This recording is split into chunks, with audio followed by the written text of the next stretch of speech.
Kalian tahu nggak sih apa itu PA induktif? Pasti ada yang mikir nih. Oh, PA induktif itu yang OIA itulah. Atau yang itu mah intinya ber-PA lah. Atau jangan-jangan ada yang nggak tahu lagi arti dari PA induktif itu apa, dan nggak tahu mengapa harus ber-PA. Apa itu PA induktif? Yaitu ber-PA dengan metode induktif. Nah, metode induktif adalah metode menggali Alkitab di mana menjadikan data-data yang disajikan oleh Alkitab sebagai dasar untuk menyimpulkan pesan atau ajaran Alkitab. Mengapa sih kita harus mempelajari Alkitab, atau mengapa sih kita harus ber-PA gitu kan? Itulah pertanyaan-pertanyaan yang mungkin sering kita tanyakan gitu. Allah menyatakan diri dan kehendaknya itu melalui firman-Nya. Dan otomatis untuk kita mengetahui kehendak Tuhan, kita harus mempelajari Alkitab atau ber-PA. Kemudian agar kita mempelajari Alkitab sesuai dengan konteks sejarah dan sebagai satu kesatuan yang utuh di mana isi Alkitab tidak berdiri sendiri. Dan yang terakhir, agar kita mengerti fungsi dan manfaat dari Alkitab itu sendiri yang tertulis di 2 Timotius 3 ayat 16 sampai 17. Nah, dalam ber-PA, kesulitan itu nggak bisa kita pungkirin ya kan. Untuk meminimalisir kita dalam kesulitan ber-PA, ada beberapa alat bantu yang kita perlukan dalam ber-PA. Yang pertama itu ada Alkitab terjemahan lain, atau Alkitab BIS, atau Alkitab bahasa daerah mungkin untuk kita yang orang daerah. Ada terjemahan NIV, NKJV, RSV, NASB, dan lain-lainnya. Kemudian ada yang namanya konkordansi. Ada kamus Alkitab, bisa berupa ensiklopedia atau handbook. Kemudian ada peta Alkitab, di mana peta Alkitab ini bisa membantu banget kita nih dalam menemukan lokasi-lokasi pada perikop yang kita sedang PA-kan. Kemudian ada pengantar dan tafsiran yang baik. Dan yang terakhir itu ada software Alkitab, bisa juga Bible Study Tools di website.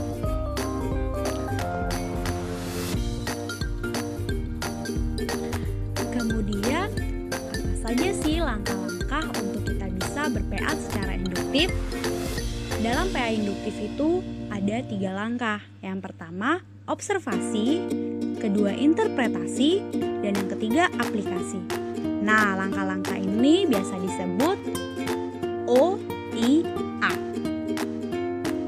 Dalam observasi ada 2 hal yang harus kita kerjakan, yaitu mencari garis besar dan juga detail.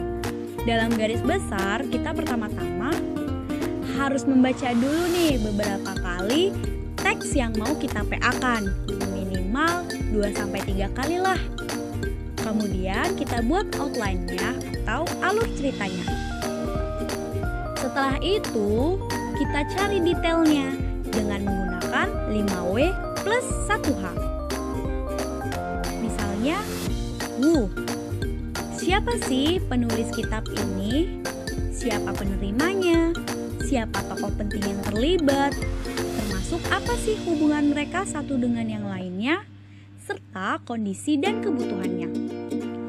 Where dan when, di mana dan kapan kitab ini ditulis, di mana penerima tinggal, dan bagaimana sih kondisi tempat tersebut.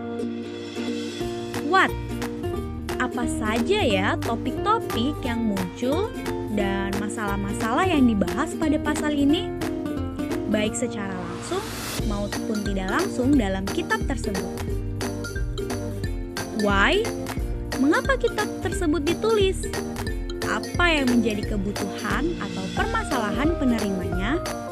Dan apa yang menjadi tujuan penulis berkaitan dengan hal tersebut? Dan yang terakhir, how?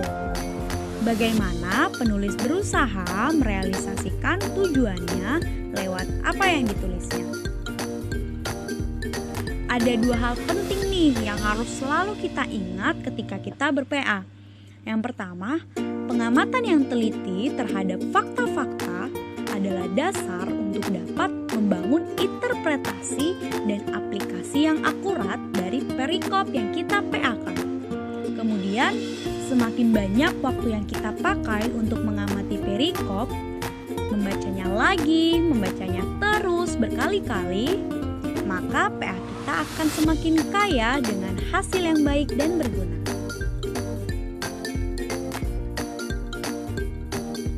Setelah kita melakukan observasi, langkah berikutnya yaitu interpretasi. Pada langkah ini, simpulkan semua hasil observasi tadi menjadi satu kesimpulan pesan atau ajaran yang ingin disampaikan penulis kepada pembaca dari perikop itu. Kunci utama agar kita mendapatkan interpretasi yang baik yaitu kita harus mendapatkan semua data selengkap mungkin nih, kemudian menyusun dan menyimpulkannya dengan tepat. Perlu diingat juga nih guys, interpretasi itu bukan menceritakan kembali isi perikop ya. Kalau kayak gitu mah, kita namanya menyalin perikop ke buku tulisan kita. Setelah langkah observasi, langkah interpretasi, langkah yang ketiga yaitu aplikasi. Aplikasi muncul dari hasil interpretasi yang tadi kita buat nih teman-teman. Perlu diingat, penerapan yang kita buat haruslah konkret dan spesifik, di mana bisa diukur dan dievaluasi nantinya. Kemudian bisa dilakukan di sekarang ini. Kalau teman-teman kesulitan dalam membuat aplikasi, bisa pakai pertanyaan induktif untuk membantu. Seperti, apa ya yang harus saya lakukan saat ini? Bagaimana saya melakukannya? Di mana dan kapan saya melakukannya? Kepada siapa saya melakukannya? Dan perlu diingat nih teman-teman, aplikasi yang kita buat haruslah kita renungkan di hadapan Tuhan. Berdoa dan minta Tuhan untuk menyatakan aplikasi apa yang harus kita buat. Kita udah tahu langkah-langkah untuk ber-PA. Sekarang mau tahu nggak contoh untuk ber-PA gimana? Biar lebih mantep lagi ber-PA-nya. Coba teman-teman sekarang siapkan Alkitab, alat tulis, dan juga mungkin gadget untuk melihat tafsiran-tafsiran. Perikop yang akan kita PA-kan sebagai contoh yaitu Filemon 1 ayat 4-7. Teman-teman bisa membaca terlebih dahulu perikop ini 2 atau sampai 3 kali, kemudian nikmati setiap kata per kata pada perikop tersebut. Untuk observasi, setelah dibaca, buatlah outline atau garis besar pada perikop tersebut. Pada Filemon 1 ayat 4-7 dibagi menjadi 3 garis besar, yaitu pada ayat 4-5 itu merupakan ucapan syukur Paulus kepada Allah. Kemudian di ayat 6 adalah doa Paulus untuk Filemon, dan di ayat 7 Paulus mendapat kasih dari Filemon. Setelah membuat outline, sekarang kita buat detailnya nih, 5W plus 1H. Siapa? Dalam Filemon ini, siapa tersebut adalah si Paulus sebagai penulis surat, kemudian Filemon sebagai penerima surat, dan juga orang-orang. Di mana dan kapan? Yaitu ketika Paulus dalam penjara di Roma dan Filemon di Kolose. Apa topik-topik yang muncul?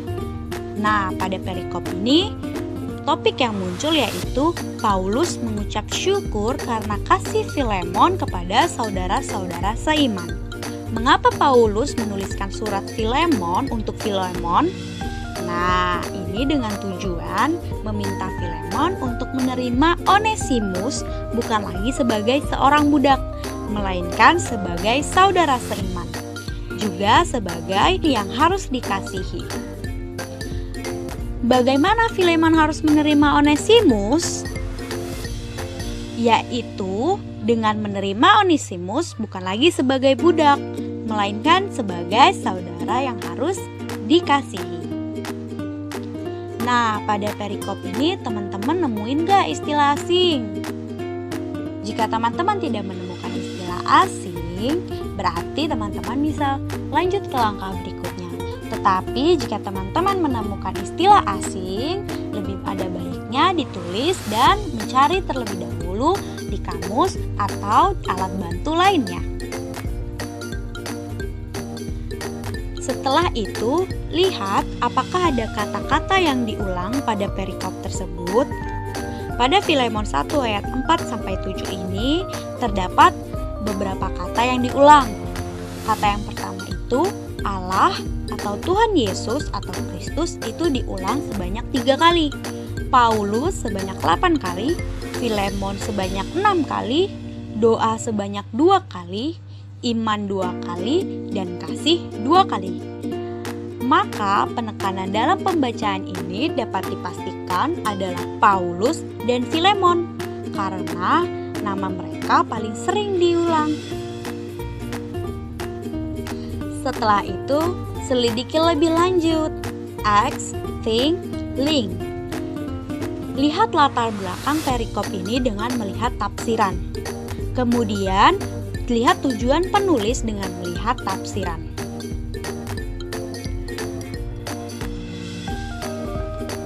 Latar belakang dari Filemon ini yaitu ternyata Paulus menulis surat penjara ini sebagai surat pribadi kepada seorang yang bernama Filemon. Kemungkinan besar sementara masa penahanan pada saat di Roma ini bisa kita lihat di Kisah Para Rasul 28 ayat 16-31. Nama-nama sama yang disebut dalam Filemon dan Kolose menunjukkan bahwa Filemon tinggal di Kolose. Dan kedua surat ini pada Filemon 1 ayat 1-2 dan Kolose 4 ayat 9-10 ditulis dan diantarkan pada waktu yang sama. Kira selesai. Ternyata juga Filemon menjadi pemilik hamba nih pada Filemon 1 ayat 16 dan anggota gereja di Kolose pada Filemon 1 ayat 1-2 dengan Kolose 4 ayat 17. Mungkin pada saat itu ia bertobat di bawah pelayanan Paulus. Nah, Onesimus yang menjadi hamba Filemon telah lari ke Roma. Di situ dia kenal Paulus yang membawa dia kepada Kristus. Suatu ikatan persahabatan yang kuat berkembang di antara mereka pada Filemon 1 ayat 9-13. Sekarang dengan segan Paulus mengirim Onesimus kepada Filemon ditemani oleh Tikhikus, teman sekerja Paulus, bersama dengan surat ini pada Kolose 4 ayat 7-9. Setelah kita mencari pendekatan Alkitab, kita boleh nih menambah pertanyaan-pertanyaan kita untuk menggali lebih dalam lagi perikop ini. Misalnya, pertanyaan pertama, apa yang dilakukan Paulus setiap kali mengingat Filemon dalam doanya? Jawabannya, mengucap syukur kepada Allah, tertulis pada ayat 4. Kemudian, mengapa Paulus mengucap syukur kepada Allah setiap kali mengingat Filemon dalam doanya? Jawabannya, karena Paulus mendengar tentang kasih Filemon kepada semua orang kudus dan tentang iman Filemon kepada Tuhan Yesus. Itu pada ayat 5. Dan apa sih tujuan doa Paulus untuk Filemon? Jawabannya, agar persekutuan Filemon di dalam iman turut mengerjakan pengetahuan yang baik di antara mereka untuk Kristus. Itu pada ayat 6. Dan pertanyaan, apa yang diperoleh Paulus dari kasih Filemon itu? Jawabannya, kegembiraan besar dan kekuatan sebab Filemon telah menghibur hati orang-orang kudus. Itu pada ayat 7. Nah, setelah kita mengobservasi, kita lanjut ke langkah berikutnya, interpretasi. Kita susun setiap benang-benang yang putus-putus tadi menjadi satu utas benang merah yang menjadi tujuan utama si penulis tuliskan. Interpretasi pada perikop ini dapat kita temukan Paulus mengucap syukur setiap kali mengingat Filemon dalam doanya, karena Paulus mendengar kasih Filemon kepada semua orang kudus dan imannya kepada Tuhan Yesus. Ternyata Paulus memperoleh kegembiraan besar dan kekuatan dari kasih Filemon yang telah menghibur hati orang-orang kudus. Paulus hendak mengingatkan Filemon untuk terus menunjukkan kasih kepada saudara seiman dengan menerima kembali Onesimus. Aplikasi yang dapat kita ambil yaitu bersyukur dan bergembira ketika mendengar setiap orang yang dilayani mengalami kasih dan iman yang bertumbuh dengan mengasihi orang lain. Tetap setia mendoakan setiap orang yang dilayani, terutama AKK, dan harus tetap memiliki saat teduh dan jam doa yang teratur. Hidup adalah belajar, maka tidak ada kata terlambat untuk belajar. Dan jangan pernah menyerah, karena semakin banyak kita berlatih dalam ber-PA, akan semakin banyak mengerti firman Tuhan. Selamat belajar dan berlatih PA ya teman-teman semua. Bye-bye.